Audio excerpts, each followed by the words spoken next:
ఇవాళ ఒక special place అయితే మీకు చూపిస్తాను. చూడండి, 2 కిలోమీటర్లు నడుస్తున్నాం. కిక్కిరిసిపోయి జనం వెళ్తున్నారు జాతరకి, ఈ ప్రబల తీర్థానికి. జగన్న తోటలో మనం ఇప్పుడు ప్రబల తీర్థంకి వచ్చాం. రష్ అయితే మామూలుగా లేదు, కాకపోతే సూపర్గా ఉంది ఎక్స్పీరియన్స్. కోనసీమలో ఈ అద్భుతం అంబరాలని అంటే సంబరాలు 470 సంవత్సరాల నుండి జరుగుతూనే ఉన్నాయి. ఇక్కడ ఏకాదశ రుద్రులు అంటే 11 శివుళ్ళు 11 చుట్టుపక్కల గ్రామాల నుండి ప్రభల మాదిరిగా, ప్రభ అంటే ఉత్సవ విగ్రహాన్ని, ఆ ఉత్సవ విగ్రహం మీద రకరకాల కర్రలతోని రంగురంగుల బట్టలతో డెకరేట్ చేసి దాన్ని ప్రభ అంటారు. ఈ ప్రభల్ని పొలాల ద్వారా, చెరువుల ద్వారా, కెనాల్స్ ద్వారా తీసుకొచ్చి ఇక్కడైతే ఒక ఉత్సవం అయితే జరుపుకుంటారు. షోకేసింగ్ ఆంధ్రప్రదేశ్ విత్ ప్రైడ్, మన స్టేట్ ప్రపంచానికి. ఇది కనుమ రోజున ప్రభలు చేస్తూ ఉంటే ఏకాదశ రుద్రుడు అంటే 11 మంది. సుమారుగా ఇది 476 సంవత్సరం. అసలు 474 సంవత్సరాలుగా ఏం జరుగుతుంది, అసలు ప్రభ అంటే ఏంటి, ప్రభల తీర్థం అంటే ఏంటి, ఎందుకు ఇంత విశిష్టత, ఇదంతా ఈయన మాటలతోనే, గురువుగారి మాటల్లోనే మనం విందాం. వీడియోలో చాలా డీటెయిల్గా, చాలా పేషెంట్గా 1 డే అంతా స్పెండ్ చేసి ఈ వీడియో అయితే చేశాను. ఒక్కసారి వీడియో చూసి మీకు ఎలా అనిపిస్తుందో తప్పకుండా ఫీడ్బ్యాక్ ఇవ్వండి. అంతేకాకుండా ఇంకా నా వీడియోస్ వాచ్ చేస్తున్నట్టయితే మర్చిపోకుండా రవి తెలుగు ట్రావెల్ ఛానల్కి సబ్స్క్రైబ్ చేసుకోండి.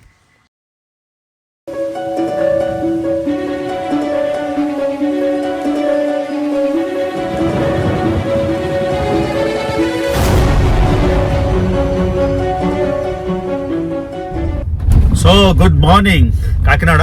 ఇవాళ అయితే కనుమ రోజు. సో నేను కాకినాడ, కోనసీమ ఇవన్నీ వచ్చాను. ఏంటది, కోడి పందాలు చూడడానికి, ఆ తర్వాత సంక్రాంతి కోనసీమలోని గోదావరి జిల్లాలో స్పెండ్ చేయడానికి. సో అదంతా అయిపోయింది, నేను నిన్న వీడియో చూసుంటారు. సో ఇవాళ ప్రబల తీర్థం అని ఆఖరికి ఆంధ్రప్రదేశ్ గవర్నమెంట్ అయితే స్టేట్ హాలిడే ఇచ్చేసింది. కాంటారా లాంటి ఎక్స్పీరియన్స్ అది నేను ఇన్స్టాగ్రామ్లో రీల్స్లో చూశాను. జగ్గన్న తోట అనే ఏరియాకి వెళ్తాను, మామూలుగా వెళ్ళిపోవట్లేదు. సో జగ్గన్న తోట అనే ఏరియాకి వెళ్తాను. అసలు అవి చూస్తే అసలు మైండ్ బ్లోయింగ్ ఉంది. ఇప్పుడు అమలాపురం దాటి 11 రుద్రులు అంటే 11 శివాలయాల నుంచి, లోకల్ గ్రామాల నుంచి వాళ్ళ వాళ్ళ ఉత్సవ విగ్రహాలని తీసుకొచ్చి ఊరేగిస్తారన్నమాట. అది ఆ ఎక్స్పీరియన్స్ చూస్తే అసలు కాంటారా లెవెల్లో ఉంది. వెంటనే కాంటారా ఎక్స్పీరియన్స్ కూడా బుక్ చేశాను మంగళూరు దగ్గర, పుత్తూరు అనే ఒక గ్రామంలోని. దానికి వెళ్తాను ఒక వారం తర్వాత. ఆ కాంటారా సినిమా చూసినప్పటి నుంచి ఆ గుళిగా భూతకోల ఎక్స్పీరియన్స్. సో ఇవాళ అయితే మనం కోనసీమలో ఈ జగ్గన్న తోటకి వెళ్తున్నాం. ఇది ఎలా ఉంటుంది అక్కడికి వెళ్ళాక మీకు చూపిస్తాను. డ్రోన్ పట్టుకొని తిరుగుతున్నా, ఇప్పుడు దాకా వెళ్ళలేదు, కానీ చూద్దాం, let's see. So really excited ఇది చూడడానికి. వెళ్తున్నాం. బ్రో పేరేంటి బ్రో? సురేష్. చదువుండి, ఆయన మన డ్రైవర్, దీంతో కలిసి వెళ్తున్నాం. ఇప్పుడు మనం అమలాపురం వెళ్తాం కదా ఫస్ట్. అమలాపురం వెళ్ళి అక్కడి నుంచి జగన్ తోట. అది సో కాకినాడలో నిన్న రాత్రి బీచ్కి వెళ్దామంటే రాత్రి 1:30కి వెళ్ళాము. మొత్తం బాగా ఎంజాయ్ చేసాం. మొత్తం కాకినాడ బీచ్ అంతా చూసేసాం. దానికి స్పెషల్ పోలీస్ పర్మిషన్ తీసుకొని, ఎందుకంటే పోలీసులు అలో చేయట్లేదు, రాత్రి పర్మిషన్ తీసుకొని మరి వెళ్ళామంట. మళ్ళీ అనిపించింది 1:30కి. ఎందుకంటే ఇప్పుడు కాకినాడ ఊరు వదిలేసి వెళ్తున్నాం. ఎంత దూరం బ్రో అమలాపురం? ఇంచుమించుగా 60 కిలోమీటర్సా? గంటలు వెళ్ళిపోవచ్చా? సో ఇది కాకినాడ. మీకు మార్నింగ్ రాత్రి అని చూపిస్తున్నా. 2 రోజులు ఉండేసరికి వైజాగ్ లాగా తెలిసిపోయింది కాకినాడ కూడా. So on the way to Amalapuram. కోనసీమని ఉత్తినే అంటారా మినీ కేరళ అని. అసలు కేరళలో వెళ్తున్న ఎక్స్పీరియన్సే. కేరళ అంటే వెళ్ళిపోతుంటాయి కదా, కోనసీమ వచ్చాక అబ్బబ్బబ్బబ్బా ఏముందిరా నాయన. ఇదిగోండి, నిన్న చూశారు కదా మనం పంచముఖ ఆంజనేయుడు డ్రోన్ షాట్ వేసాం. మళ్ళీ అది ఎవరైనా మిస్ అయి ఉంటారేమో అని వేస్తున్నా, మళ్ళీ ఇక్కడ పెడుతున్నా. మొత్తం గోదావరి నది ఈ చివరి నుంచి ఆ చివరికి మీరు చూడొచ్చు రోడ్ అంతా. వెనకాల ఈ దట్టమైన కొబ్బరి తోటలతో కోనసీమ ఎంత అత్యద్భుతంగా ఉందా. తర్వాత స్పెషల్ ఏంటంటే ఈ పర్టికులర్ రోడ్డుకి ఒకవైపు పంచముఖ ఆంజనేయ స్వామి, ఒకవైపు యేసు ప్రభు స్టాచ్యూ. ఆ యేసు ప్రభు స్టాచ్యూ ఎలా ఉందంటే, బ్రెజిల్లో కోర్కోవాదో హిల్ మీద క్రైస్త రిడీమర్ అని స్టాచ్యూ ఉంటుంది, 98 అడుగులు. అది ఇప్పుడు 7 వరల్డ్ వండర్స్లో ఒకటి, తాజ్మహల్ అండ్ కొలోజియం లాగా. సో ఆ 98 అడుగుల క్రైస్ట్ రిడీమర్ సేమ్ స్టాచ్యూ, కాకపోతే ఇది చిన్న సైజు, ఎగ్జాక్ట్గా రెప్లికా లాగా. ఇదిగోండి మళ్ళీ గోదావరి, ఒక చివర క్రైస్ట్ స్టాచ్యూ, ఒక చివర పంచముఖ ఆంజనేయుడు. సో సో ఇందాక చెప్పినట్టు కోనసీమలో డ్రైవ్ చేస్తుంటే ఇంకా కేరళ ఎందుకురా బాబు అనిపిస్తుంది. నేను కేరళలోని వెళ్ళిన ప్రతిసారి ఇలాగా మెస్మరైజ్ అయిపోతుంటా. ఇంకా మరి కేరళ మానేసి కోనసీమలో లోపల లోపల లోపల లోపల ఎక్స్ప్లోర్ చేయాలి. ఎంత బ్యూటిఫుల్ ఉందంటే కోనసీమ మాటల్లో వర్ణింపలేను. అదిగోండి ఆంధ్ర కేరళ. సో కేరళలో ఎలాగో అలాగా మొత్తం అటు చూసారా వెనకాల పంట పొలాలు, ఇక్కడేమో కెనాల్స్ మాట, వాటర్ వెళ్తుంది. భలే ఉంది. వచ్చేసాము ఇప్పుడు జాతరకి. మనం ఉన్న ప్లేస్ ఇది ఈదరపల్లి మొసలపల్లి అంట, గంగా కుర్రు. సో ఇక్కడ అంతా ట్రాఫిక్ జామ్ అయిపోయింది, జనాలు ఉన్నారు. ఇప్పుడు వెళ్దాం, ట్రై చేద్దాం అసలు ఎలా ఉంటుంది ఏంటి అని. నాకైతే చాలా ఎక్సైటింగ్ ఉంది. ప్రబల తీర్థం చూద్దాం అండి. మస్తు ట్రాఫిక్ జామ్ అయిపోయింది. సో మన కార్ ఇక్కడ ఎక్కడో సైడ్కి పెట్టి వెళ్తున్నాం అన్నమాట. సో రష్ చూసారా. సో ఇక్కడ మనం ఉన్నది మొసళ్ళపల్లి. సో ఆ ఏరియా పేరు జగ్గన్న తోట. సో జగ్గన్న తోట ప్రబల తీర్థం అని అంటారు. సో ఇక్కడ నుంచి 11 ప్రభలు కదా, శివుడి విగ్రహం చూసి దాన్ని ఒక లాగా డెకరేట్ చేసి తీసుకెళ్తారు అనమాట. సో చాలా ఇంట్రెస్టింగ్ ఉండబోతుంది.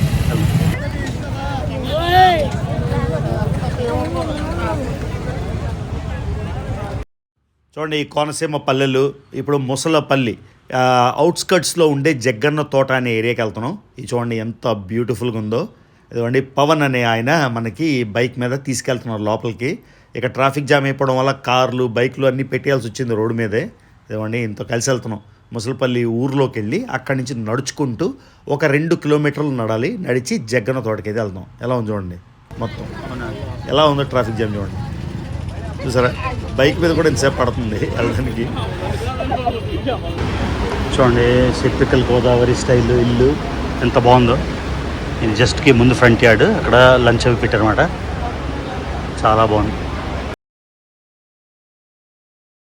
చూడండి మన విశాఖ జిల్లా మన్నం వీరుడు, ఇప్పుడు వేరే జిల్లా ఏమో కానీ మన Alluri Sitaramaraju, pride of Andhra Pradesh, pride of India of course.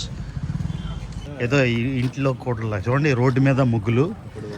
ఇల్లు చూసారు కదండి. ఈరోజు ఏం చేస్తారంటే విలేజ్లో నడుచుకుంటూ వెళ్తుంటే ఈ ఇల్లు నాకు ఎందుకో చాలా బాగా నచ్చింది. ఇదిగోండి ఇలా ముందుకి ఫ్రంట్ యార్డు, 2 ఆవులు ఉన్నాయి, అందుకే ఈ వీడియో తీశాను. ఇదిగోండి రోడ్లు చూడండి ఎలా ఉన్నాయో. విలేజ్లోంచి వెళ్తున్నాము. చూడండి కోనసీమలోని ఇక్కడ కన్వర్షన్ చాలా ఎక్కువ. కన్వర్షన్ అంటే ఫోర్స్ఫుల్ కన్వర్షన్ అంటే మామూలుగా కన్వర్ట్ అయ్యేవాళ్ళు ఎక్కువ. ఇదిగోండి చర్చ్ మధ్యలోని ఒక చిన్న చర్చ్. చూడండి ఎంత 2 కిలోమీటర్లు అస్సలు అంటే కార్లు బైక్స్ వెళ్ళడానికి లేదు. సో ఈ బ్యూటిఫుల్ ప్లేస్ వచ్చేసాం గైస్ జగ్గన్న తోటకి. మొత్తం 11 ప్రభులు, పెద్ద ప్రభులు పిల్ల ప్రభులు అన్ని కలిసి 22 ప్రభులు అయితే వచ్చేసాయి. ఇదిగోండి ఒక ప్రభ అంటే ఒక దేవుని ఉత్సవ విగ్రహం. అంటే 11 విలేజ్ల్లో 11 రుద్రులు శివుని గుళ్ళు ఉంటాయి కదా, ఆ ఉత్సవ విగ్రహాన్ని ఇలాగ కర్రలతోని ఫుట్ ట్రాఫిక్ అంటే ఇవాళ పసుపుతోని అన్నిటితో అలంకరించి 6 లక్షలని ప్రభగా చిత్రీకరిస్తారు. 474 మాట్లాడి డీటెయిల్ గా ఇది ఎక్స్ప్లెయిన్ చేస్తాను. మొత్తం ప్రాసెస్ ఏంటి ఎవరికి తెలియదు, ఆయన చేతే మనం మాట్లాడేది ఒక శుభ సూచకం కదా. షోకేసింగ్ ఆంధ్రప్రదేశ్ విత్ ప్రైడ్, మన స్టేట్ ప్రపంచానికి. ఇది చూడండి, దీని గురించి అంత తెలియదని మొత్తం స్టేట్ హాలిడేగా డిక్లేర్ చేశారు. సో ఇప్పుడు మనం అనుకున్న ప్రభల దగ్గరికి 11 ప్రభలు వచ్చేసరికి సో భలే ఉంది అసలు. అట్మాస్ఫియర్ చూడండి. కరెంట్ కనిపిస్తున్నాను వెనకాల బాడీ గార్డు. అప్పుడు చెప్పారు కదా నేను బాడీ గార్డు పట్టుకుంది. Hi hi hi.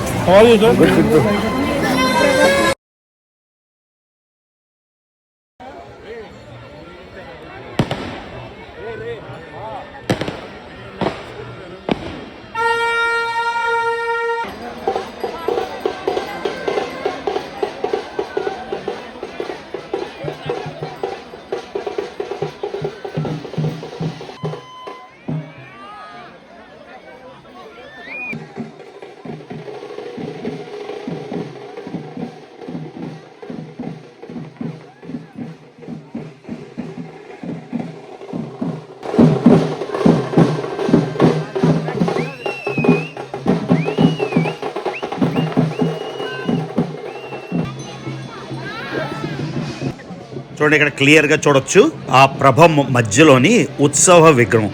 ఆ ఉత్సవ విగ్రహం శివరుద్రులు అన్నమాట. శివుడిది క్లియర్గా మీరు ఇక్కడ చూడొచ్చు. అందుకే ఇది జూమ్ చేసి చూపిస్తున్నా.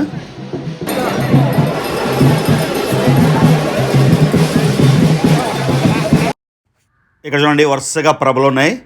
అందరూ అంటే ఎంత సంతోషం అంటే ఈ చిన్న విలేజ్ అయినా కూడా ఎక్కడికి వెళ్ళినా అందరూ మన ఆప్యాయతతో పలకరిస్తారు. అందరూ అంటే ఇంత రీచ్ ఉందని మనకు తెలియదు మాట. ఏదో నెగిటివ్ లాగా అయిపోయింది ఏదో అనుకుంటే ఇంత రీచ్ ఉందని నేనైతే ఎక్స్పెక్ట్ చేయలేదు. ఇదిగోండి చూసారు కదా. సో ప్రతి గుడిలోని ఉత్సవమూర్తి ఆయన పద్మ గారు బాగా చెప్పారు కదా. మొత్తం 24 ప్రభలు. అది తల్లి ప్రభ పెద్దది, పిల్లలేమో వాళ్ళకి సాంప్రదాయం అలవర్చడానికి చిన్న ప్రభ. చూసారు కదా, అది పెద్దది, ఇది చిన్నది. ఎంత బ్రహ్మాండం ఉంచామండి. సో ఇదిగోండి ఇక్కడ పంతులు గారు ఉన్నారు, ఆయన్ని అడుగుదాం ప్రభల గురించి ఏం చెప్తారో. నా పేరు పుల్లేటిగుత్తి సత్యనారాయణ శాస్త్రి. మసనపల్లి భోగేశ్వర స్వామి వారి యొక్క ప్రధాన అర్చకుని. నేను 7వ తరం వాడిని. ఇది కనుమ రోజున ప్రభలు చేస్తాం అంటే ఏకాదశ రుద్రుడు అంటే 11 మంది. సుమారుగా ఇది 476వ సంవత్సరం శాసనం ప్రకారంగా ఒక పుస్తకాధారంగా పెద్దాపురం మహారాజులు జగన్నాథరాయుడు అనేటువంటి వారు శివుణ్ణి ప్రార్థించి శివుణ్ణి మెప్పించి శివ యొక్క అనుగ్రహాన్ని పొంది ఆయన ద్వారా ఎవయా నువ్వు ఎందుచేత పిల్లలను జపించావు, కారణం ఏమిటంటే అయ్యా జనులందరూ కూడా సుఖంగా ఉండాలి, దానికి మార్గం చెప్పండి అంటే ఏకాదశ రుద్రుడిని ఒక్క రోజుని దర్శించిన వాళ్ళకి అనుగ్రహం కలుగుతుంది అని శంకరుడు జగన్నాథరాయు గారికి చెప్పినట్టుగా చరిత్ర ఆధారంలో. అయితే ఆ జగన్నాథరాయు గారు ఏమన్నారు అంటే అయ్యా నేను ఏకాదశ రుద్రుడిని ఒక్కచోట సమావేశపరచడం అనేది నా వల్ల కాదు, నీ అనుగ్రహం ఉండాలి, నీ ద్వారా జరగాలి అని కోరినప్పుడు స్వామివారు నా యొక్క అనుగ్రహంతో నా మహిమతో 11 గ్రామములు ఇక్కడికి వచ్చి ఒక రోజు ఉంటాయి. ఇక్కడ ఒక ఆలయం ఉండదు, ఏమీ ఉండదు. అప్పుడు అందరూ దర్శించుకున్న వాళ్ళకి నీవు కోరినట్టుగా 7 రకముల సంపదను కలగజేస్తాను. ఈ 11 ఊళ్ళు ఏమిటయ్యా అంటే మొసలపల్లి ఒకటి, భోగేశ్వరుడు అదిగో తల్లి ప్రభ, ఆయన ముందుగా వస్తాడు, అందరినీ ఆహ్వానిస్తాడు. అందరూ వెళ్ళిపోయిన తర్వాత కానీ ఆయన వెళ్ళడు. 2 పాలగుమ్మి చెన్నమల్లేశ్వరుడు. 3 జీ అగ్రహారం అంటే గంగలకుర్తి అగ్రహారం వీరేశ్వరుడు. 4 గంగలకుడు చెన్నమల్లేశ్వరుడు. 5వ వాడు చేపెదపూడి మేనకేశ్వరుడు. 6 వ్యాఘ్రేశ్వరుడు వ్యాఘ్రేశ్వర స్వామి. 8 అక్కడ పుల్లేటుకుడు అభినవ వ్యాఘ్రేశ్వరుడు. 9 ఇరుసుమంద ఆనంద రామేశ్వరుడు. 10వ వక్కలంక. 11 ముక్కామల పేదలు. 11 గ్రామాలు. ఈ 11 గ్రామాలు స్వామి అనుగ్రహంతో ఒకే రోజు కనుమ అనే దానికి అర్థం ఏమిటి? నిన్న సంక్రమణం పెద్ద పండుగ, మొన్న ఆడదాన్ని కనుమ అంటారు. గ్రహమైన మొన్న ఆడదాన్ని కనుమ అంటారు. ఎవరైనా గతించినట్టయితే గ్రహణ సంస్కారం మొన్నాడు కనుమ అంటారు. నిన్న సంక్రమణం కనుక పెద్ద పండుగ కనుక ఈ రోజు కనుము అని పేరు. అంచేది ఈ కనుమ రోజున వీళ్ళందరూ కలుసుకోవడం, వీళ్ళందరికీ ఆదిత్యం ఇవ్వడం. ఇది యొక్క తోటంతా కూడా జగన్నాథరాయుడు అనేటువంటి రాసిచ్చినట్టుగా ఆధారాలు ఉన్నాయి. ఇది 4 గ్రామాలు సరిహద్దు. 1 తూర్పు భాగం అంతా కూడా బసవపల్లి, దక్షిణ భాగం అంతా కూడా గంగలపూడి, పశ్చిమ భాగం అంతా కేపెదపూడి, ఉత్తర భాగం అంతా తీర్థానికి ఉత్తర భాగం అంతా కూడా ఇరుసుమల్ల. ఎక్కడా కూడా 4 గ్రామాలు సరిహద్దు కలిగినటువంటి స్థలములు అరుదుగా మాత్రమే ఉంటాయి. ఇది అప్పర్ కౌసు ఉంది, అది ఉత్తర వాహిని ప్రవాహంగా ఉంది. అందుచేత ఈ స్థలానికి ఈ విశేషానికి అంతటి మహాయోగం పట్టింది. 7 రకాల సంపదలు చెప్పాం కదా, 7 ఎక్కడ దొరకవు.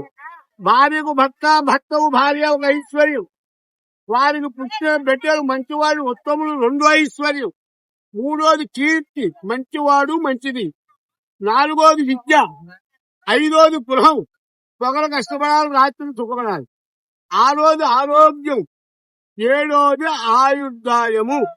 ఈ 7 కూడా ఎక్కడ అమ్మరు, ఎవరు కొనలేరు, ఎక్కడి నుంచి రావు.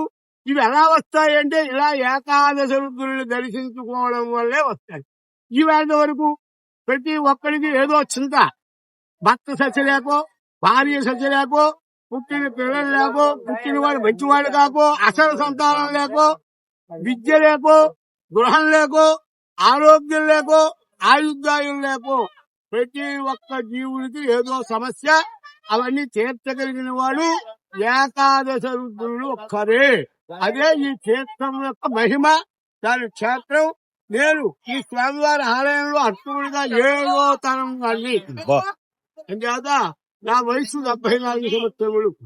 స్వామి అనుగ్రహంతో అందరూ బాగున్నారు, సుఖంగా ఉన్నారు. మీరు మేము అందరూ కూడా ఈ సంవత్సరం ప్రభుత్వం వారు ఈ యొక్క స్టేట్ ఫేర్ పండుగగా చేయడం, అలా గుర్తించడం అనేది హైందవ ధర్మానికి, హిందూ సాంప్రదాయానికి, ఏకాదశి తీర్థానికి ఒక రకమైనటువంటి ఆనందము. ప్రజలందరూ కూడా సంతోషిస్తుంది. చాలా థ్యాంక్స్ అండి.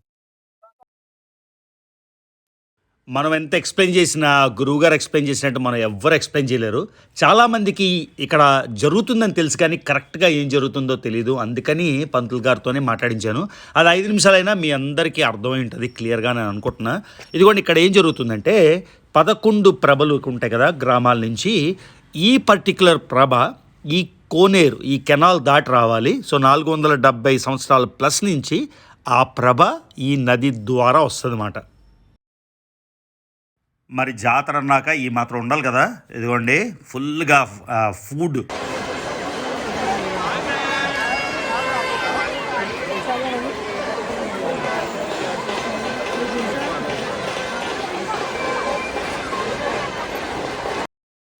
సో ఇక్కడ ఏం జరుగుతుందంటే పొద్దున్న అంత ప్రభలన్నీ ఒక్కొక్క ప్రభ 11 విలేజెస్ నుంచి ఒకటి తర్వాత ఒకటి అలా వస్తాయన్నమాట. ఇప్పుడు ఈవినింగ్ అరౌండ్ 4 గంటలు అయింది కాబట్టి కొన్ని ప్రభలు అయితే వెనక్కి వెళ్ళిపోతున్నాయి. అంటే ఎక్కడి నుంచి అయితే 11 ప్రభలు వచ్చాయో ఆ 11 ప్రభలు వెనక్కి వెళ్ళిపోతున్నాయి. ఒక్కసారి ఇక్కడ వైబ్ చూడండి. అసలు కాంతారా సినిమాలో ఎలాగ అనిపించిందో ఆ లెవెల్లోని అసలు మొత్తం వైబ్ అయితే పిచ్చగా నచ్చింది. ఇక్కడ నేను ఓవర్లాప్ వాయిస్ లేకుండా, అంటే నేను వాయిస్ ఓవర్ ఇవ్వకుండా మీకు చూపిస్తా. ఇక్కడే పైన ఒక డాబా పైకి ఎక్కేసాం. ఎక్కడి నుంచి చూడండి మొత్తం సీన్ ఎలా ఉందో. అన్ని ప్రభలు మీరు చూడొచ్చు. 11 ప్రభలు పంతులు గారు చెప్పినట్టు 11 మంది రుద్రులు అసెంబుల్ అయ్యి మనందరి ప్రాస్పెరిటీ గురించి ఇక్కడ మాట్లాడుతున్నమాట.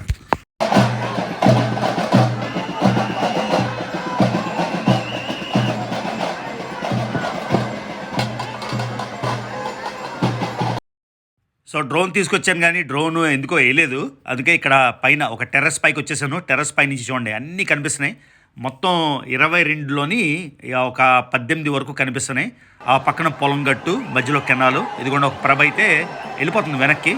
చూడండి మొత్తం ఒక్కసారి ఎలా ఉందో. సో నాకైతే గూస్ బంప్స్ మాట. అందరూ మోసుకొని తీసుకెళ్తున్నారు ఈ ప్రభల్ని భుజాల మీద.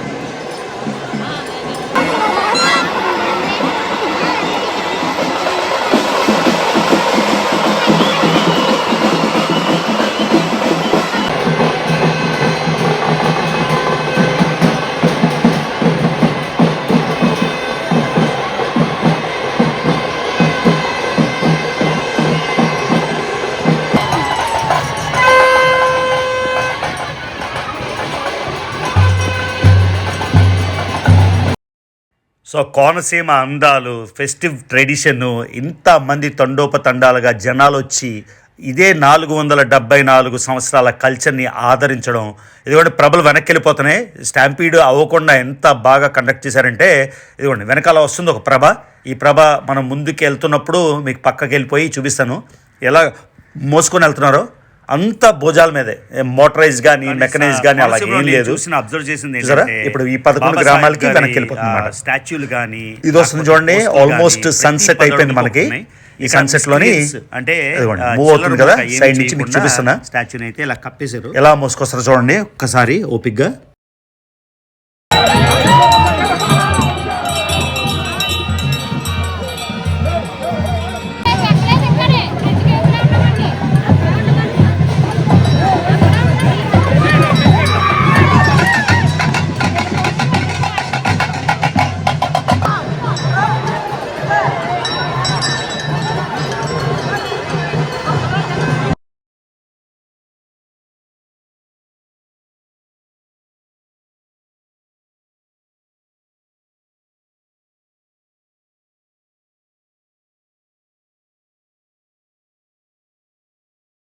సో చూడండి గైస్, కోనసీమలో అందాలు ఇవాళ కనుమ రోజు మీకు చాలా చాలా స్పెషల్ విషయాలు చూపిస్తాను. ఎంత బ్యూటిఫుల్ చూడండి. చూడండి గైస్, ఎంత బ్రహ్మాండంగా అయిపోయింది మొత్తం. అసలు మన బకెట్ లిస్ట్లోకి వచ్చింది ఒక్కొక్కటి తీసేస్తున్నాం. సో చూసారా, గుర్తుందా 3 ఏళ్ళ బ్యాక్, మర్చిపోతున్నా, ఎంత ఒక 20 మంది నెట్వర్క్ పెట్టుకొని ఒక ఫేక్ కాంట్రవర్సీ క్రియేట్ చేశారు. ఏదో మన మీద హేటెడ్ ఉన్నట్టు, ఇక్కడ ఆంధ్ర తెలంగాణ వస్తే నన్ను కొట్టేసినట్టు అంత డ్రామా చేసి కర్మ ఎలా కొట్టిందంటే, ఎవరైతే ఈ డ్రామా చేసి మొదలెట్టారో వాళ్ళేమో పరారీలు. కనీసం మాతృభూమిని, సొంత ఇల్లుని, సొంత ఊరిని చూడడానికి కూడా దిక్కులేదు. దీని ఏమంటారంటే పాపం అలాగేలా తగలడం కాదు. ఎన్ని కోట్లున్నా 6 కోట్లు ఉంది, 8 కోట్లు ఉంది అన్నాడు. నా దగ్గర 80 కోట్లు దాటి ఉంది బ్యాంకులోనే. ఏముంది 80 కోట్లు, 8 కోట్లు, ఇవన్నీ నెంబర్స్. ఎంత ఫేక్ చేసినందుకు ఏమైంది? మళ్ళీ ఒకడు ఉన్నాడు, ఒక గొర్రె, వైజాగ్లో ఒక గొర్రె ఉంటాడు. నా వెనకాలట బాడీ గార్డులు ఉన్నారట. బాడీ గార్డులు వీళ్ళిద్దరే. చూసారా, మొత్తం అబ్సల్యూట్లీ అమేజింగ్. ఎంత బాగా అయిందంటే కోనసీమలోని ఇవాళ కనుమ రోజు మొత్తం ప్రబల తీర్థం చూద్దాం అనుకున్నాం, చూసేసాం. సో జనాలు ఎలాగంటే ఎంత ఘోరం అంటే, రవి హాయ్ కమిచారు బోడిగడ్డ ఎవరిని. సో ఇది రియాలిటీ. అన్ని కోనలకి, కొండలకి, డొంకలకి, పల్లెలకి, వీధులకి, ప్రతి మూల తిరుగుతున్న ఆంధ్ర తెలంగాణలో. సో ఈ మాత్రం చేయలేని దానికి ఎన్ని డబ్బులు ఉంటే ఎన్ని కోట్లు ఉంటాయి. దౌర్భాగ్యమైన బతుకుమాట, కర్మ గట్టి కొట్టింది అది. సో మొత్తానికి బ్రహ్మాండంగా అయిపోయింది బ్యూటిఫుల్ కోనసీమలో ఈ సంక్రాంతి. అది విషయం. ఇప్పుడు ఏదో రికార్డింగ్ డ్యాన్స్కి వెళ్తాం. రికార్డింగ్ డ్యాన్స్ కూడా చూసేద్దాం. మన గ్రూప్, పెద్ద గ్రూప్ హైదరాబాద్ నుంచి వచ్చింది, అందరూ కలిసి రికార్డింగ్ డ్యాన్స్కి వెళ్తున్నాం. అది కూడా చూడాలి కదా. కానీ బాబాసాహెబ్ అంబేద్కర్ ప్రతి 10 అడుగులకి ఒక విగ్రహం కానీ, ఒక ఫ్లెక్సీ కానీ ఉంది. అంటే ఈ అంబేద్కర్ జిల్లా కదా, అందుకని బాగా ప్రేమిస్తారు అంబేద్కర్ గారు. ఎవరితో వాడు బోధించు, సమీకరించు, పోరాడు బాబాసాహెబ్ అంబేద్కర్. సో ఇందాక మీకు చెప్పినట్టు అదిగోండి, చర్చిలు చాలా ఎక్కువ ఉన్నాయి. కాకపోతే ఇక్కడ షెడ్యూల్డ్ కాస్ట్ ఎస్సీ ఉంటారు కదా, వీళ్ళు ఎక్కువగా కన్వర్ట్ అవుతారంట. కాకపోతే పేపర్ మీద మాత్రం వాళ్ళు హిందూ అనే ఉంటుంది, వాళ్ళు ఆచరించే ఫెయిత్ మాత్రం క్రిస్టియానిటీ. చూడండి, వచ్చిన వాళ్ళందరికీ వాటర్ అరేంజ్ చేస్తున్నాడు. సూపర్ కదా. దీనికోసం ఎదురు చూస్తున్నా, ఫైనల్గా వచ్చేసింది. వినండి,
ఇంటికి వచ్చాం. ఇక్కడ వీళ్ళన్నీ ఆవిడ చేశారంట, ఇంత బాగున్నాయి.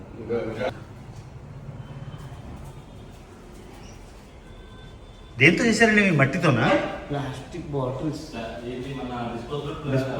ఓ డిస్పోజబుల్ బాటిల్స్ తోనా? వావ్, 5 లీటర్ క్యాన్ ఇది. ఆహాహా, క్యాన్ తోని. Wow, super, great. అలా ఉన్నాయి. ఇది చూడండి, గార్డెన్ బ్యాక్ యార్డ్ ఎంత బ్యూటిఫుల్ ఉందో. కృష్ణుడు.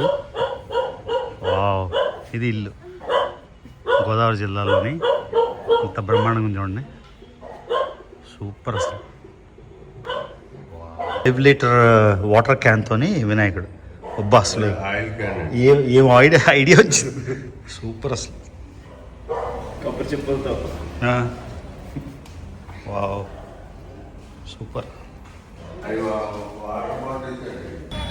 జాతర అయితే బ్రహ్మాండంగా అయిపోయింది. ఈ చిన్న రోడ్ నుంచి బయటకు రావడానికి మనకి 2.5 గంటలు పట్టింది. అంత ట్రాఫిక్ జామ్ మాట. ఎందుకంటే ముందుకు ప్రభలు వెళ్తున్నాయి, ప్రభల్లోని స్టక్ అయిపోయి ఇదిగోండి మొత్తం చూసారా అలాగా మందకొండిగా వెళ్ళి లాస్ట్ కి అమలాపురం అయితే చేరుకున్నాం. అమలాపురంలో రికార్డింగ్ డాన్సుల కోసం ఎక్స్పీరియన్స్ రికార్డింగ్ డాన్స్ నేనైతే చూసేస్తే ఐటమ్ అయిపోతుంది అని బ్రహ్మాండంగా చూడగలిగినందుకు, ప్లస్ మీకు కూడా చూపించగలిగినందుకు. సో మన ప్రపంచం మొత్తమే కాకుండా మన చుట్టుపక్కల ఉన్నవి కూడా చాలా మందికి అందుబాటులో లేవు. ఈ ప్రభల తీర్థం గురించి చాలా మందికి డెఫినెట్ గా తెలియదు మన ఆంధ్రప్రదేశ్లోని, తెలంగాణలోని. సో నా వంతు సాయం అయితే నేను చేశాను చూపించడానికి. మీకు కూడా ఈ జర్నీ నచ్చింది అనుకుంటా. నెక్స్ట్ వీడియో ఎప్పుడు ఎక్కడ ఉంటారో నాకే తెలియదు కాబట్టి నెక్స్ట్ వీడియో ఎక్కడి నుంచి వస్తుందో నాకు కూడా తెలియదు. సో ఇంకా మీరు నా వీడియోస్ చూస్తున్నట్టయితే, సబ్స్క్రైబ్ చేసుకున్నట్టయితే మర్చిపోకుండా సబ్స్క్రైబ్ చేసుకోండి. జగన్నాథ్ తోటలో మనం ఇప్పుడు ప్రభల తీర్థంకి వచ్చాం.